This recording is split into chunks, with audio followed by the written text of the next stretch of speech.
Livre du Deutéronome, 4e partie. Chapitre 18. Les sacrificateurs lévites, la tribu entière de Lévi, n'auront ni part ni héritage avec Israël. C'est des sacrifices consumés par le feu pour l'Éternel et de son héritage qu'ils se nourriront. Ils n'auront pas d'héritage au milieu de leurs frères. L'Éternel sera leur héritage, comme il le leur a dit. Voici quel sera le droit des sacrificateurs sur le peuple, sur ceux qui offriront un sacrifice, un bœuf ou un agneau. On donnera aux sacrificateurs l'épaule, les mâchoires et l'estomac. Tu lui donneras les prémices de ton blé, de ton vin nouveau et de ton huile, et les prémices de la toison de ton menu bétail. Car c'est lui que l'Éternel ton Dieu a choisi entre toutes les tribus, afin qu'il se tienne au service du nom de l'Éternel, lui et ses fils pour toujours. Lorsque le Lévite quittera l'une de tes cités, un lieu quelconque où il séjourne en Israël, pour se rendre de son plein gré au lieu que choisira l'Éternel, et qu'il sera au service du nom de l'Éternel, ton Dieu, comme tous ses frères, les Lévites qui se tiennent là devant l'Éternel. Il recevra pour sa nourriture une portion égale à la leur et jouira, en outre, des revenus de la vente de son patrimoine.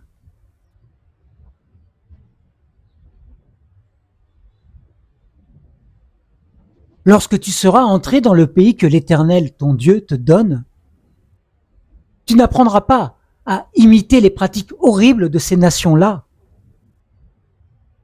Qu'on ne trouve chez toi personne qui fasse passer son fils ou sa fille par le feu. Personne qui se livre à la divination, qui tire des présages, qui ait recours à des techniques occultes ou à de la sorcellerie, qui jette des sorts. Personne qui consulte ceux qui évoquent les esprits ou prédisent l'avenir. Personne qui interroge les morts.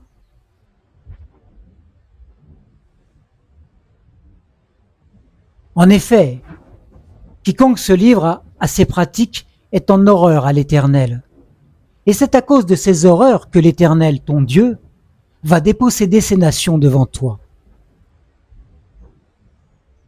Tu seras entièrement consacré à l'Éternel, ton Dieu, car ces nations que tu déposséderas écoutent les tireurs de présages et les devins, mais à toi, l'Éternel, ton Dieu, ne le permet pas. L'Éternel, ton Dieu, te suscitera du milieu de toi, d'entre tes frères, un prophète, comme moi. Vous l'écouterez. C'est là ce que tu as demandé à l'Éternel, ton Dieu, à Horeb, le jour du rassemblement, quand tu disais que je ne continue pas à entendre la voix de l'Éternel, mon Dieu, et que je ne vois plus ce grand feu afin de ne pas mourir. L'Éternel me dit, ce qu'ils ont dit est bien. Je leur susciterai du milieu de leurs frères un prophète comme toi. Je mettrai mes paroles dans sa bouche, et il leur dira tout ce que je lui commanderai. Et si quelqu'un n'écoute pas mes paroles, qu'il dira en mon nom, c'est moi qui lui en demanderai compte. Mais le prophète qui aura l'audace de dire en mon nom une parole que je ne lui aurais pas commandé de dire, ou qui parlera au nom d'autres dieux, ce prophète-là sera mis à mort.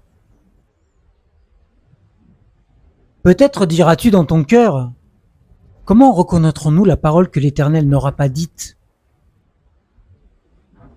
Quand le prophète parlera au nom de l'Éternel, et que sa parole ne se réalisera pas et n'arrivera pas, ce sera une parole que l'Éternel n'aura pas dite. C'est par audace que le prophète l'aura dite, et tu n'en auras point peur. Chapitre 19. Lorsque l'Éternel, ton Dieu, auras retranché les nations dont l'Éternel, ton Dieu, te donne le pays, lorsque tu les auras dépossédées, et que tu habiteras dans leurs villes et dans leurs maisons, tu mettras à part pour toi 3 villes au milieu du pays que l'Éternel, ton Dieu, te donne pour que tu en prennes possession. Tu établiras des routes et tu diviseras en 3 parties le territoire de ton pays que l'Éternel, ton Dieu, va te donner en héritage. Il en sera ainsi afin que tout meurtrier puisse s'enfuir dans ces villes. Voici le cas du meurtrier qui s'enfuira là pour conserver la vie. Lorsqu'il aura tué son prochain par mégarde, sans l'avoir haï auparavant, il se sera rendu avec son prochain dans la forêt pour abattre des arbres. Sa main aura brandi la hache pour couper un arbre. Le fer, échappé du manche, aura atteint son prochain qui sera mort. Alors, il s'enfuira dans l'une de ces villes pour conserver la vie, de peur que le vengeur du sang, dans l'ardeur de sa colère, ne le poursuive et ne l'atteigne, s'il avait à faire beaucoup de chemin, et ne le frappe pas mortellement, alors qu'il ne mérite point la mort, puisqu'il ne haïssait pas son prochain auparavant. C'est pourquoi, moi, je te donne cet ordre. Tu mettras à part pour toi 3 villes. Si l'Éternel ton Dieu étend tes frontières, comme il l'a juré à tes pères, et s'il te donne tout le pays qu'il a promis de donner à tes pères, pourvu que tu observes et que tu mettes en pratique tous ces commandements que je te prescris aujourd'hui, en sorte que tu aimes l'Éternel, ton Dieu, et que tu marches toujours dans ses voies. Tu ajouteras encore pour toi 3 villes à ces 3-là. Ainsi, le sang innocent ne sera pas répandu au milieu de ton pays que l'Éternel, ton Dieu, te donne pour héritage, et il n'y aura pas de sang sur toi. Mais s'il arrive qu'un homme ait de la haine pour son prochain, lui tende des embûches, se dresse contre lui et le frappe mortellement et que l'autre meure, s'il s'enfuit dans l'une de ces villes, les anciens de sa ville l'enlèveront, saisiront et le livreront entre les mains du vengeur de sang afin qu'il meure. Ton œil sera sans pitié pour lui. Tu extirperas d'Israël le sang de l'innocent et tu seras heureux.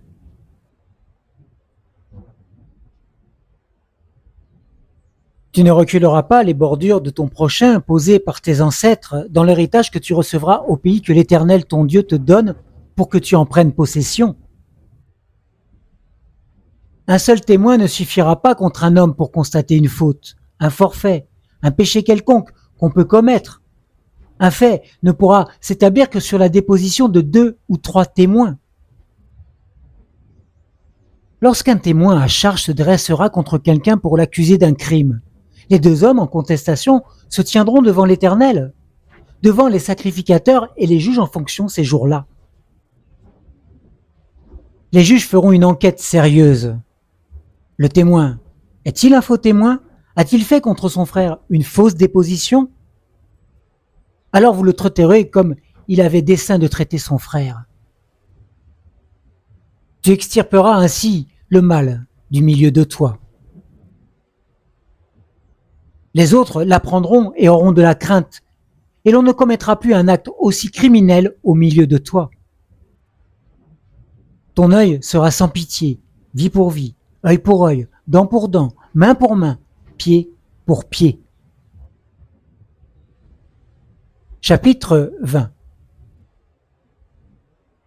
Lorsque tu sortiras pour combattre tes ennemis et que tu verras des chevaux, des chars et un peuple plus nombreux que toi, tu ne les craindras pas, car l'Éternel ton Dieu qui t'a fait monter du pays d'Égypte est avec toi. À l'approche du combat, le sacrificateur s'avancera et parlera au peuple. Il dira : « Écoute, Israël, vous approchez aujourd'hui pour combattre vos ennemis. Que votre cœur ne faiblisse pas. Soyez sans crainte. Ne vous effrayez pas, ne vous épouvantez pas devant eux. Car l'Éternel, votre Dieu, marche avec vous pour combattre pour vous vos ennemis afin de vous sauver. » Les officiers parleront ensuite au peuple. Ils diront: qui est-ce qui a bâti une maison neuve et ne l'a pas encore inaugurée? Qu'il s'en aille et retourne dans sa maison, de peur qu'il ne meure au combat et qu'un autre ne l'inaugure. Qui a planté une vigne et n'en a pas encore joui?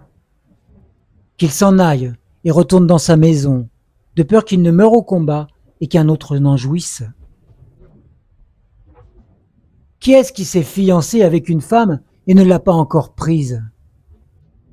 Qu'il s'en aille et retourne dans sa maison, de peur qu'il ne meure au combat et qu'un autre ne la prenne. Les officiers continueront à parler au peuple et diront: qui est-ce qui a peur et manque de courage? Qu'il s'en aille et retourne dans sa maison afin que ses frères ne se découragent pas comme lui. Quand les officiers auront achevé de parler au peuple, ils placeront les chefs des troupes à la tête du peuple. Quand tu t'approcheras d'une ville pour l'attaquer, tu lui proposeras la paix. Si elle te répond par la paix et ouvre ses portes, tout le peuple qui s'y trouvera te sera tributaire et asservi. Si elle n'accepte pas la paix avec toi et qu'elle te fasse la guerre, alors tu l'assiégeras.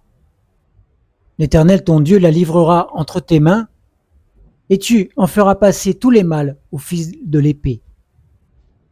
Mais les femmes, les enfants, le bétail, tout ce qui sera dans la ville, tout son butin, tu le pilleras et tu mangeras le butin pris sur tes ennemis que l'Éternel ton Dieu t'aura livré.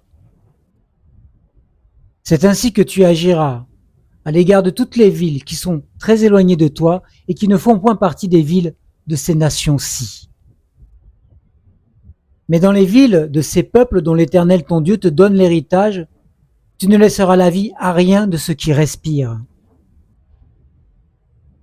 Tu les voueras à l'interdit, les Hittites, les Amoréens, les Cananéens, les Phéréziens, les Héviens et les Yébousiens, comme l'Éternel ton Dieu te l'a commandé, afin qu'ils ne vous apprennent pas à imiter toutes les horreurs qu'ils font pour leur Dieu et à pécher contre l'Éternel, votre Dieu.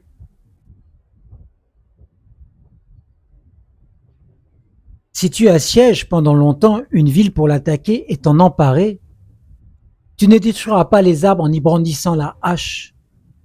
Tu t'en nourriras et tu ne les abattras pas.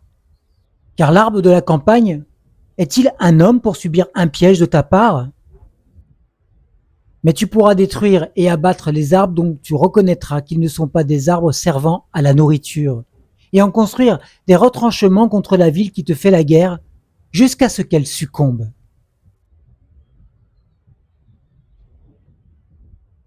Chapitre 21.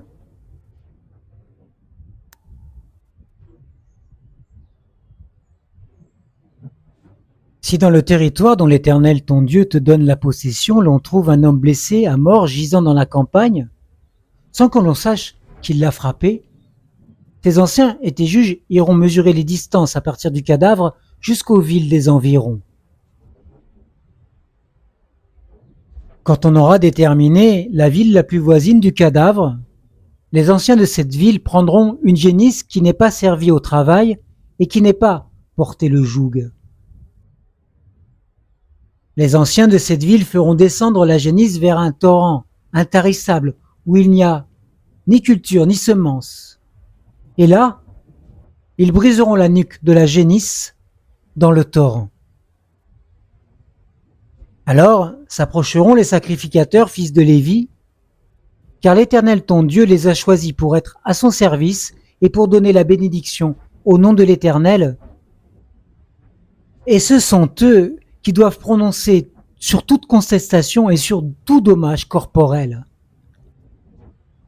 Tous les anciens de cette ville, les plus voisins du cadavre, laveront leurs mains sur la génisse à laquelle on a brisé la nuque dans le torrent.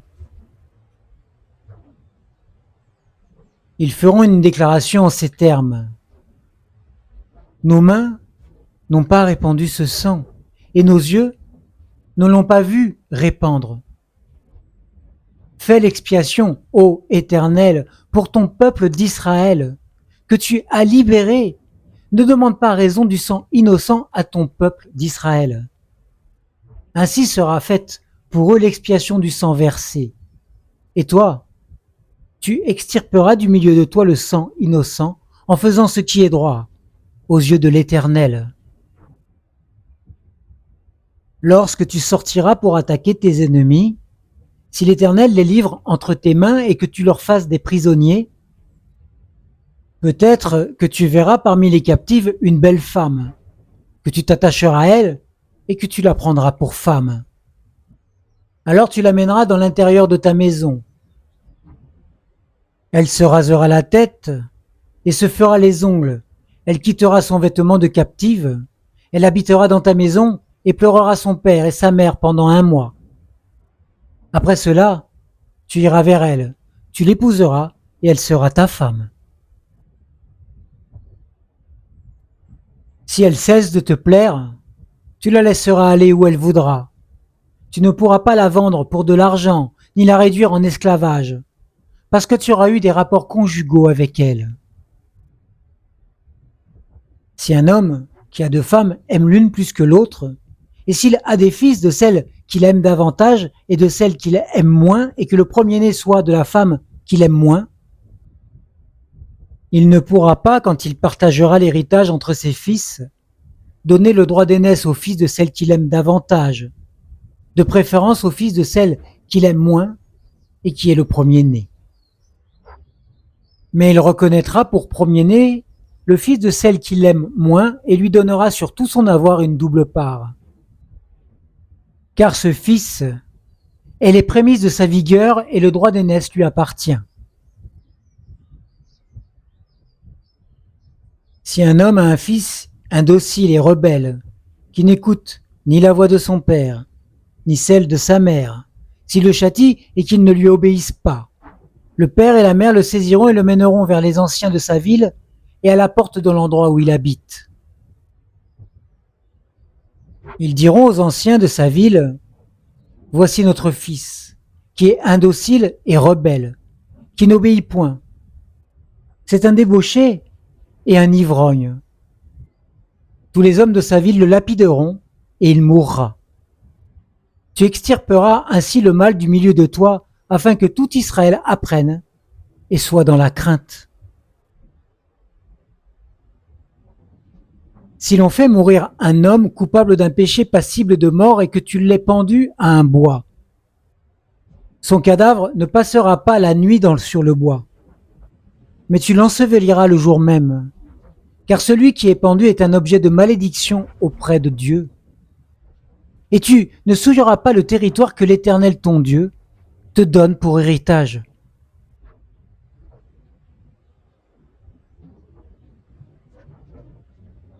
Chapitre 22.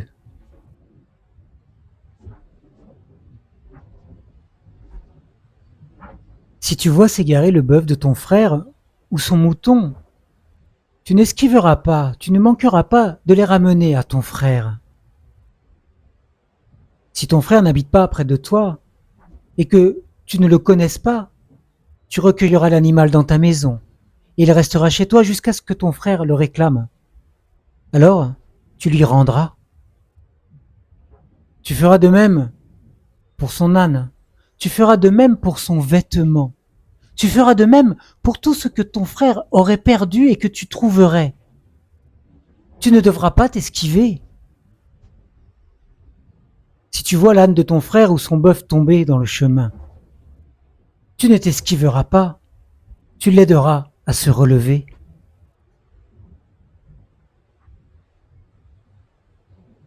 Une femme ne portera pas un habillement d'homme et un homme ne mettra pas des vêtements de femme. En effet, quiconque fait cela est en horreur à l'Éternel ton Dieu. Si tu rencontres dans ton chemin un nid d'oiseau, sur un arbre quelconque ou sur la terre, avec des petits ou des œufs, et la mère couchée sur les petits ou sur les œufs, tu ne prendras pas la mère avec les petits. Tu laisseras s'en aller la mère et tu ne prendras que les petits, afin que tu sois heureux et que tu prolonges tes jours.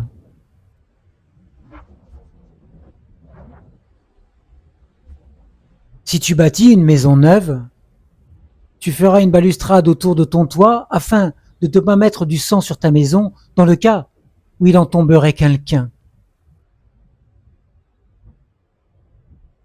Tu ne sèmeras pas dans ta ville 2 espèces de semences de peur d'avoir à consacrer le produit que tu auras semé avec le revenu de ta vigne. Tu ne laboureras pas avec un bœuf et un âne attelés ensemble. Tu ne te revêtiras pas de tissu, de laine et de lin réunis ensemble. Tu mettras des cordons aux 4 coins du vêtement dont tu te couvriras. Si un homme qui a pris une femme va vers elle et ensuite ne l'aime pas, s'il lui impute des actions scandaleuses et lui fait une mauvaise réputation en disant « J'ai pris cette femme, je me suis approché d'elle et je n'ai pas trouvé chez elle les signes de la virginité. » Alors le père et la mère de la jeune femme prendront les signes de sa virginité et les produiront devant les anciens de la ville, à la porte. Le père de la jeune femme dira aux anciens « J'ai donné ma fille pour femme à cet homme et il ne l'aime pas. » Il lui impute des actions scandaleuses en disant « Je n'ai pas trouvé les signes de la virginité chez ta fille. Or voici les signes de la virginité de ma fille. » Ils déploreront son vêtement devant les anciens de la ville. Les anciens de cette ville saisiront alors cet homme et le châtieront. Et parce qu'il a fait une mauvaise réputation à une vierge d'Israël, ils le condamneront à une amende de 100 pièces d'argent, qu'ils donneront au père de la jeune femme. Elle restera sa femme et il ne pourra pas la renvoyer tant qu'il vivra. Mais si le fait est vrai, si les signes de la virginité ne sont pas trouvés chez la jeune femme, on fera sortir la jeune femme à l'entrée de la maison de son père. Les gens de sa ville la lapideront. Elle mourra, parce qu'elle a commis une infamie en Israël, en se prostituant dans la maison de son père. Tu extirperas ainsi le mal du milieu de toi. Si l'on trouve un homme couché avec une femme mariée, ils mourront tous deux, l'homme qui a couché avec la femme et la femme aussi. Tu extirperas ainsi le mal du milieu d'Israël. Si une jeune fille vierge est fiancée à quelqu'un et qu'un homme la rencontre dans la ville et couche avec elle, vous les ferez sortir tous deux à la porte de la ville. Vous les lapiderez et ils mourront. La jeune fille, pour n'avoir pas crié dans la ville, et l'homme, pour avoir fait violence à la femme de son prochain. Tu extirperas ainsi le mal du milieu de toi. Mais si c'est dans la campagne que cet homme rencontre la jeune fille fiancée, si l'homme la saisit et couche avec elle, l'homme qui aura couché avec elle sera puni de mort. Tu ne feras rien à la jeune fille. La jeune fille n'est pas coupable d'un péché passible de mort. C'est comme si un homme se dressait contre son prochain pour lui ôter la vie. La jeune fille que cet homme aura rencontrée dans les champs a pu crier sans qu'il y ait eu personne pour la sauver.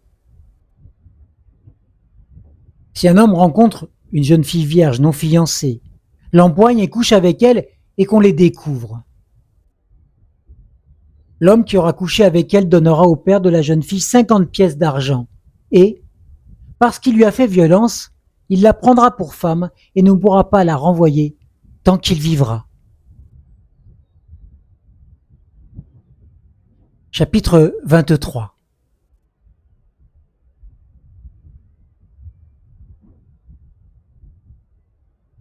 Nul ne prendra la femme de son père et ne soulèvera la couverture de son père.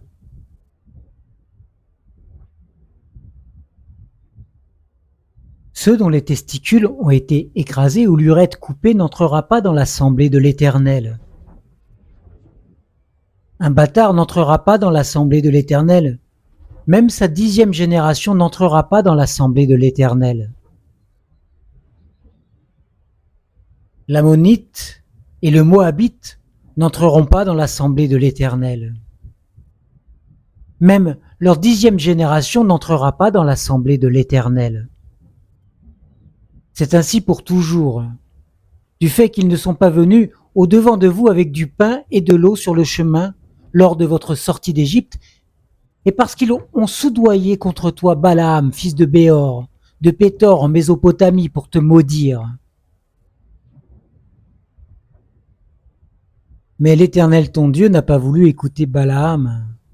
Et l'Éternel ton Dieu a changé pour toi la malédiction en bénédiction, parce que l'Éternel ton Dieu t'aimait. Tu n'auras souci ni de leur paix ni de leur bien-être tant que tu vivras. Tu n'auras pas horreur de l'Édomite, car il est ton frère. Tu n'auras pas horreur de l'Égyptien, car tu as été un immigrant dans son pays. Les fils qui leur naîtront à la 3e génération entreront dans l'assemblée de l'Éternel. Lorsque tu sortiras pour camper contre tes ennemis, garde-toi de toutes choses mauvaises. S'il y a chez toi un homme qui ne soit pas pur par la suite d'un accident nocturne, il sortira du camp et ne rentrera pas au milieu du camp. Sur le soir, il se lavera dans l'eau, puis au coucher du soleil, il pourra rentrer au milieu du camp. Tu auras un endroit à l'écart hors du camp, et c'est là dehors que tu sortiras. Tu auras parmi ton bagage un outil, et quand tu t'accroupiras au dehors, tu feras un creux, puis tu reviendras après avoir couvert tes excréments. Car l'Éternel, ton Dieu, marche au milieu de ton camp pour te protéger et pour livrer tes ennemis devant toi. Ton camp sera donc saint, afin que l'Éternel ne voie chez toi rien d'inconvenant et qu'il ne se détourne de toi. Tu ne livreras pas à son maître un esclave qui se réfugiera de chez son maître auprès de toi. Il demeurera chez toi au milieu de toi, dans le lieu qu'il choisira, dans l'une de tes villes, où bon lui semblera, tu ne l'opprimeras pas. Il n'y aura aucune prostituée parmi les filles d'Israël, et il n'y aura aucun prostitué parmi les fils d'Israël. Tu n'apporteras pas dans la maison de l'Éternel ton Dieu le cadeau d'une prostituée ni le salaire d'un chien, pour l'accomplissement d'un vœu quelconque, car l'un et l'autre sont en horreur à l'Éternel ton Dieu. Tu n'exigeras pas de ton frère aucun intérêt, ni pour de l'argent, ni pour des vivres, ni pour rien de ce qui se prête à intérêt. Tu pourras tirer un intérêt de l'étranger, mais tu n'en tireras pas de ton frère, afin que l'Éternel ton Dieu te bénisse dans toutes tes entreprises dans le pays dont tu vas entrer en possession. Si tu fais un vœu à l'Éternel ton Dieu, tu n'attarderas pas à l'accomplir, car l'Éternel ton Dieu t'en demanderait compte, et tu te chargerais d'un péché. En t'abstenant de faire un vœu, tu ne commets pas un péché, mais tu observeras et tu exécuteras ce qui sera sorti de tes lèvres, conformément au vœu que tu feras volontairement à l'Éternel ton Dieu et que ta bouche aura prononcé. Si tu entres dans la vigne de ton prochain, tu pourras à ton gré manger les raisins et t'en rassasier, mais tu n'en mettras pas dans ton récipient. Si tu entres dans les blés de ton prochain, tu pourras cueillir des épis à la main, mais tu ne manieras pas la faucille sur les blés de ton prochain.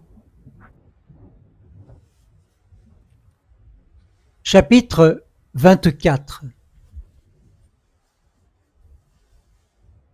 Lorsqu'un homme aura pris et épousé une femme qui viendrait à ne plus obtenir sa faveur, parce qu'il aura trouvé en elle quelque chose d'inconvenant, il écrira pour elle une lettre de divorce, et après lui avoir remis en main, il la renverra de sa maison. Elle sortira de chez lui, s'en ira et pourra devenir la femme d'un autre homme. Si ce dernier homme cesse de l'aimer, écrit pour elle une lettre de divorce et après lui avoir remise en main, la renvoie de sa maison, ou bien, si ce dernier homme qui l'a prise pour femme vient à mourir, alors le premier mari qui l'avait renvoyée ne pourra pas la reprendre pour femme après qu'elle a été souillée, car c'est une horreur devant l'Éternel. Et tu ne chargeras pas d'un péché le pays que l'Éternel ton Dieu te donne pour héritage.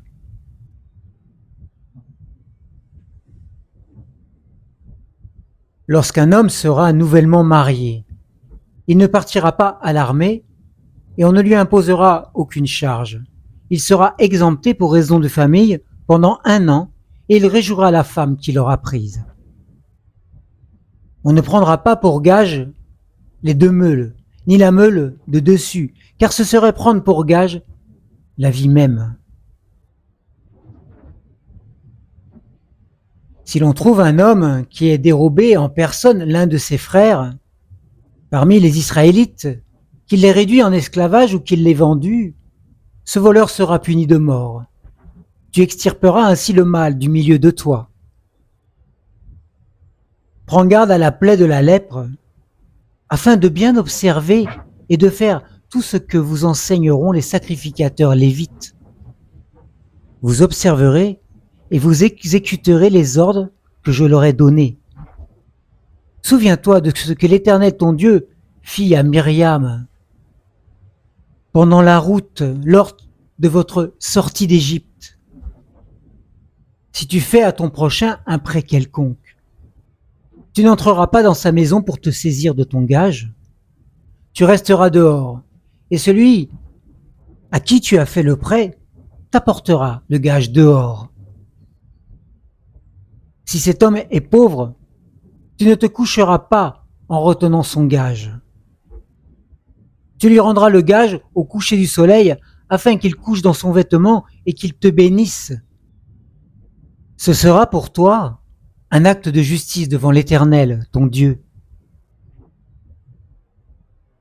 Tu n'opprimeras pas le salarié pauvre et indigent, qu'il soit l'un de tes frères ou l'un de tes immigrants qui résident avec toi dans ton pays. Tu lui donneras le salaire de sa journée avant le coucher du soleil, car il est pauvre, et il lui tarde de le recevoir. Sans cela, il crierait à l'Éternel contre toi, et tu te chargerais d'un péché.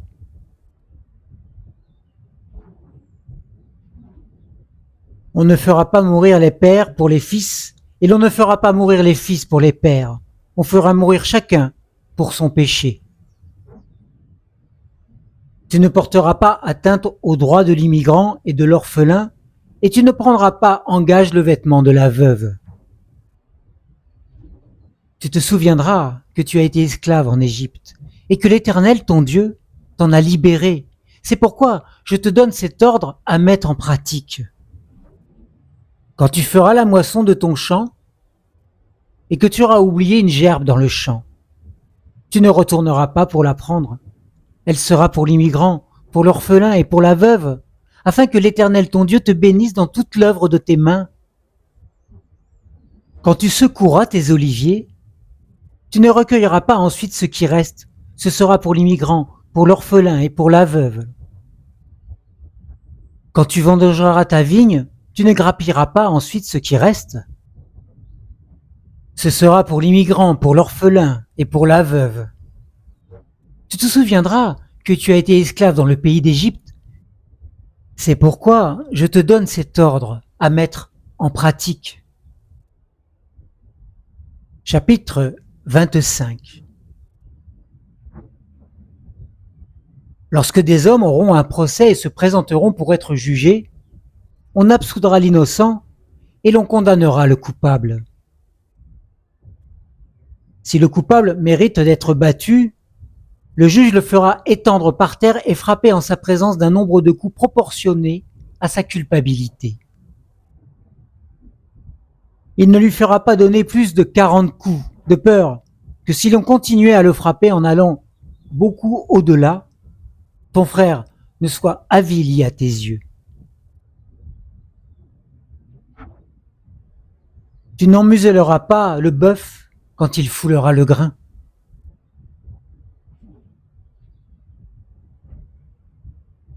Lorsque tes frères habiteront ensemble, si l'un d'entre eux meurt sans laisser de fils, la femme du défunt ne se mariera pas au dehors avec un étranger, mais son beau-frère ira vers elle, la prendra pour femme et l'épousera comme beau-frère.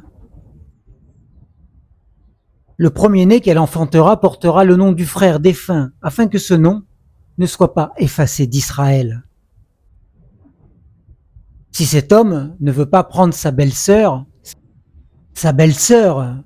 montera à la porte vers les anciens et dira: Mon beau-frère refuse de relever en Israël le nom de son frère. Il ne veut pas m'épouser comme beau-frère. Les anciens de la ville l'appelleront et lui parleront. S'il persiste et dit: Je ne veux pas la prendre, alors sa belle-sœur s'approchera de lui en présence des anciens, lui ôtera sa sandale du pied et lui crachera au visage. Elle fera une déclaration en ces termes: Ainsi sera fait à l'homme qui ne veut pas édifier la maison de son frère. Et le nom dont on l'appellera en Israël sera la maison du déchaussé. Lorsque des hommes se querelleront ensemble l'un avec l'autre, si la femme de l'un s'approche pour délivrer son mari de la main de celui qui le frappe, si elle avance la main et saisit ce dernier par les parties honteuses, tu lui couperas la main. Ton œil sera sans pitié. Tu n'auras pas dans ton sac deux sortes de poids, un gros et un petit. Tu n'auras pas dans ta maison deux sortes d'effats, un grand et un petit. Tu auras un poids exact et juste, tu auras un épha exact et juste, afin que tes jours se prolongent dans les territoires que l'Éternel ton Dieu te donne. Car quiconque agit ainsi, quiconque commet une fraude est en horreur à l'Éternel ton Dieu. Souviens-toi de ce que fit Amalek pendant la route lors de votre sortie d'Égypte. Comment il te rencontra pendant la route et coupa ton arrière-garde, tous ceux qui se traînaient derrière, pendant que tu étais las et fatigué, et cela parce qu'ils ne craignaient pas Dieu. Lorsque l'Éternel ton Dieu, en te délivrant de tous tes ennemis qui t'entourent, t'accordera du repos dans le pays que l'Éternel ton Dieu te donne en héritage pour en prendre possession, tu effaceras la mémoire d'Amalek de dessous les cieux. Ne l'oublie pas. Fin de la 4e partie du livre du Deutéronome.